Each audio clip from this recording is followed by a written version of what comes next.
son las diferencias culturales. El otro como diferente. Recuerden que el objeto de estudio siempre es la otredad o la alteridad. Ahora, hay distintas formas de ver ese objeto de estudio. ¿Bien? ¿Cómo entendía el evolucionismo a su objeto de estudio? Lo ve como otro diferente, distinto a nosotros. ¿Bien? Entonces, lo único que se va a dedicar a estudiar es a las sociedades primitivas, no complejas, no desarrolladas, dice el texto, sin historia, lo ponemos entre paréntesis, entre comillas, perdón, porque todos los pueblos tienen historia, se hace referencia a que no tienen historia escrita y sin Estado. Ahora, ¿qué trabajos realizaría el antropólogo en las teorías evolucionistas? El método, ¿sí?, va a ser el método comparativo. Se van a comparar las distintas sociedades para ver cómo llegamos a las sociedades en las que vive el antropólogo, cómo se llega a las sociedades desarrolladas, industrializadas, ¿sí? Que para ello sería el fin de la evolución. La evolución, el punto más alto de esa evolución sería la sociedad industrializada donde viven los antropólogos. ¿Cómo se llega a eso? Para eso hay que comparar y estudiar todas las formas culturales de estos pueblos indígenas. Pero el trabajo del antropólogo sería a través de ver los inventarios, ¿sí?, y ver las encuestas. No sería estando en el lugar para este momento. Para la visión del evolucionismo no es necesario ir a las sociedades, sino que solamente con ver, observar e interpretar todo lo que llega desde las colonias, ellos no van al lugar, ¿sí? Reciben todo lo que llega a Europa a través de las personas europeas que viven en las colonias. Y obviamente no hay críticas a otras teorías porque la evolucionista es la primera teoría de la antropología, por lo tanto no va a tener teorías anteriores a las cuales criticar o hacer aportes. Bien, caso contrario vamos a tener en los otros dos momentos históricos. Ahora, en el periodo de entreguerras, que recuerden, se cierran las fronteras y se consolida la presencia europea en las colonias. Ese es el contexto histórico del segundo momento, entreguerras. Nacen un montón de teorías que ustedes las tienen en el texto. Como se cierran las fronteras en Europa, cada uno de los países crea su propia escuela de pensamiento. Por eso nacen las escuelas nacionales. El estructuralismo y funcionalismo inglés, el particularismo histórico en Estados Unidos, la escuela histórica cultural en Alemania y la sociológica en Francia. Entonces, lo que tienen en común todas estas escuelas nacionales es que buscan una visión holística de la cultura, o sea, entender la totalidad de una cultura determinada. Recuerden que el término holismo, holístico, ya lo vimos en el práctico número 1 y tiene que ver justamente con esto, entender la totalidad del ser humano. Entonces, las escuelas nacionales dicen que no se puede comparar distintas partes de la cultura, sino que hay que estudiar una cultura de forma holística, entenderla en su totalidad, con toda su complejidad. Bien, esa es la característica común y las escuelas van a ir viendo distintas formas de cómo entender esa totalidad de una cultura, cómo entender el total de la cultura. Entonces, la escuela británica dice que las culturas están conformadas por partes y cada una de esas partes de esa cultura tiene que ser vista en función de su conjunto, o sea, en la función de la totalidad de esa cultura. Bien, mientras que, por ejemplo, el estructuralismo, funcionalismo británico plantea conocer la cultura en su presente nada más. El particularismo histórico de Estados Unidos plantea recurrir al pasado para conocer una cultura.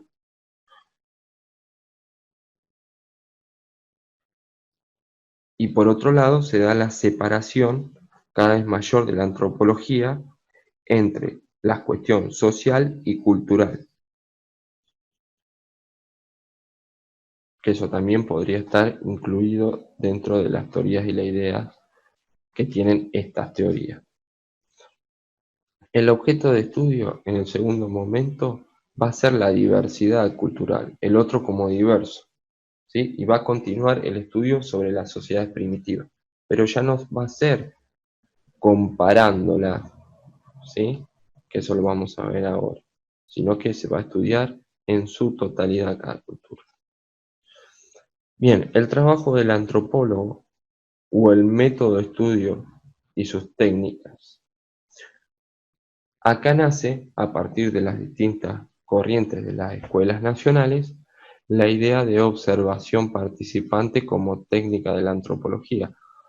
Esto también lo vimos en el práctico 1, observación participante. El antropólogo vaya y conviva con el objeto de estudio. Y el método de estudio va a ser el relativista. Recuerden, relativismo cultural, que también lo vimos en el práctico 1. No se pueden comparar las culturas como sí hacían los evolucionistas, que comparaban todas las culturas para ver cómo se llegaba hasta las sociedades industrializadas. En este caso, sí, el método relativista de las escuelas nacionales dice que las culturas no se pueden comparar, ¿sí? Que deben ser entendidas como un todo, ¿sí? No se puede extirpar una parte de esa cultura para compararla con la nuestra, sino que se debe entender toda esa cultura, ¿sí? Como un todo.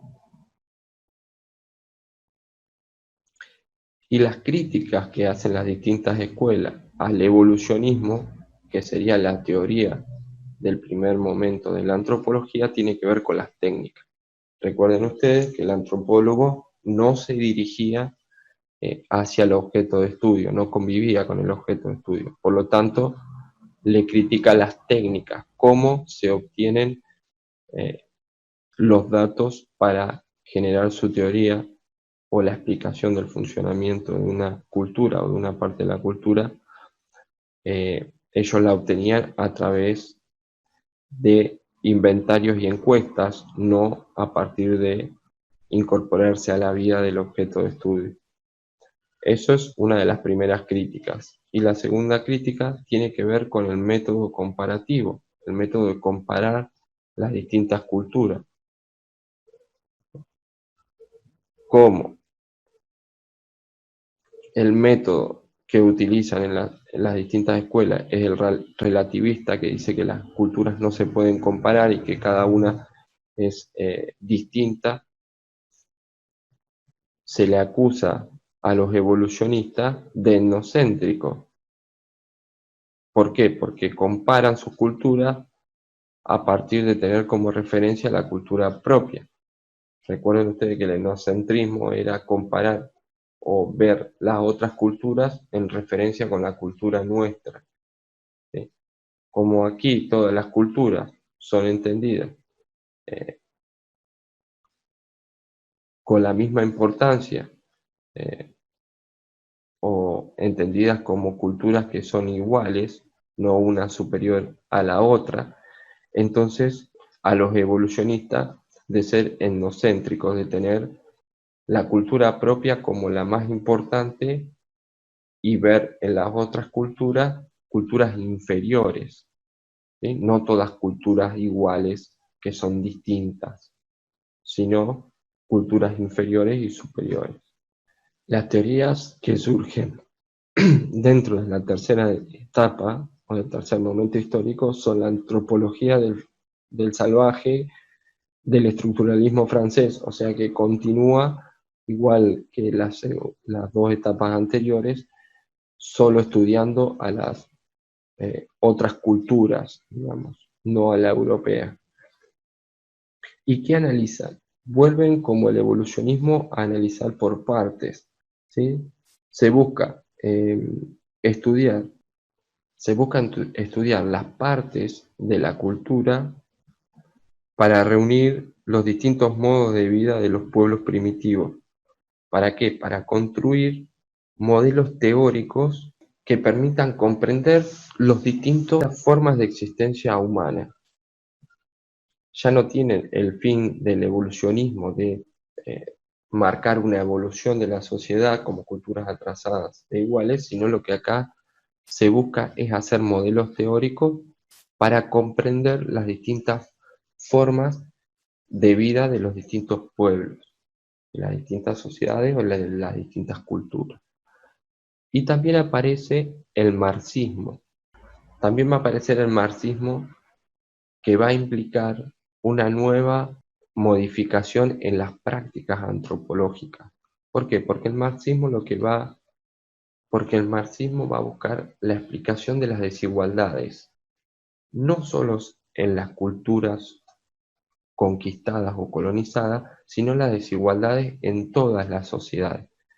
El por qué se producen las desigualdades. Y no solo va a estudiar a los pueblos indígenas, sino que también va a estudiar a las propias culturas europeas, ¿sí? Porque las desigualdades no solo existen en relación con pueblos eh, conquistados y los europeos, sino que también existe dentro de los europeos entre las distintas clases, aquellos que quedan marginados, entre las distintas naciones, las distintas etnias o pueblos que viven dentro de un estado. Por lo tanto, el marxismo va a cambiar, modificar las prácticas del antropólogo, no solo se va a estudiar como objeto de estudio el otro en los pueblos indígenas, sino que también el otro dentro de las propias sociedades. Bien, el objeto de estudio entonces, a diferencia de los dos momentos anteriores, se va a estudiar el otro tanto en las culturas primitivas como en las sociedades propias, y se intenta explicar las razones de por qué se produce esa desigualdad. ¿Cuál va a ser el objeto de estudio entonces? El otro en las culturas primitivas, pero también el otro considerado o marginado en nuestras sociedades. ¿Para qué? Para explicar las razones de esa desigualdad. Entonces, un cambio importante en el objeto de estudio es que los antropólogos van a estudiar la propia cultura. ¿Cuál es el trabajo del antropólogo? El estructuralismo, que era una de las escuelas que vimos, plantea la etnografía. ¿Para qué el antropólogo va a ir a interpretar? ¿Para qué el antropólogo va a ir a observar y a entender cómo esos pueblos viven su propia cultura? Es para comparar el contenido, para comparar esa cultura, esas formas de vida y relacionarlos con otras formas de vida, explicando así la diversidad, comparando los distintos modos de vida. ¿Bien? Una vez que compara estos distintos modos de vida, crea modelos teóricos. Estos modelos teóricos tienen que ver con teorías acerca de cuáles son las estructuras comunes a todas las culturas. Un modelo teórico es una construcción, por lo tanto, en la realidad puede existir o no existir. ¿Sí? Es una conclusión a la que llega el antropólogo y realiza una teoría. Por ejemplo, si nosotros queremos hacer un modelo teórico sobre las distintas formas de gobierno, son construcciones teóricas, pueden o no suceder en la realidad. Pero nosotros, en la antropología, entonces, elaboramos modelos teóricos, ¿sí? De una estructura común a todas las culturas. Por ejemplo, si nosotros queremos elaborar un modelo teórico sobre las formas de gobierno en los distintos pueblos, podemos crear teoría acerca de cómo son en la teoría, no en la realidad, ¿sí? Por eso es un modelo teórico, cómo son las distintas formas de gobierno, por ejemplo, de las monarquías, ¿no? Los pueblos que viven con monarcas. Entonces, vamos a teorizar sobre cada una de estas formas de gobierno de la monarquía. Tenemos monarquía autocrática que debe tener tales características, una monarquía absoluta con tales características, una monarquía parlamentaria con tales características, una monarquía constitucional con tales características. Ahora, en la realidad, ¿sí? Los distintos pueblos tienen que en monarquía pueden tener o no una forma como ese modelo teórico, o puede variar, puede ser una monarquía parlamentaria con constitución, una monarquía autocrática con gobierno absoluto. Quiere decir que cada una de estas teorías va a definir a la otredad y va a tener, cuando define a esa otredad, todo lo que es distinto a nosotros, genera un modelo o una explicación de sentido común que clasifica al otro de acuerdo a nuestra relación con nosotros. Entonces, partiendo de la base, yo me identifico con un colectivo que es un nosotros, yo me identifico con un nosotros, con todo lo que para mí es igual a mi yo, ¿sí? Conforma un nosotros, que tiene el mismo estilo de vida, el que tiene eh, la misma moral, la misma forma de vivir, ¿sí? Es un nosotros. Y ese nosotros va a contrastar o se va a diferenciar de un otro. Y a ese otro, de acuerdo a la relación que tiene con nosotros, le vamos a dar distintas cualidades, ¿sí? O va a tener distinta clasificación. Bien, si el otro es lejano, pero se considera bueno, ¿sí? Se le van a atribuir rasgos de paraíso, quiere decir rasgos de un ideal, de algo que nosotros queremos aspirar o que vemos como hermoso, ¿sí? Como lindo, como si fuera un paraíso. ¿Bien? El otro, que siendo cercano, que está en cercanía con nosotros y que conocemos, que está relacionado, que es predecible, que nosotros podemos controlar o que nosotros pensamos de manera similar, que serían todas las personas con las que nosotros nos relacionamos. El otro, que estando próximo o que estando cercano, es incierto, al que nosotros no conocemos todo lo que está en mi entorno, pero está fuera de mi control, lo que sería un germen de terror, porque nosotros lo tenemos cercano, convive con nosotros, pero es incierto, no lo controlamos, está fuera de nuestro alcance y de nuestra comprensión. Y por último, el otro, lejano e incierto, está lejos geográficamente y encima es incierto, no lo conocemos, no lo comprobamos, no lo controlamos, perdón.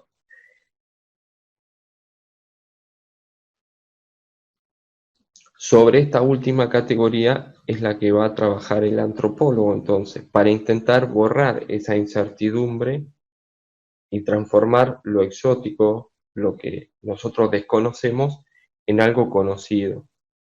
Bien, estas serían las actividades para el trabajo práctico número 2.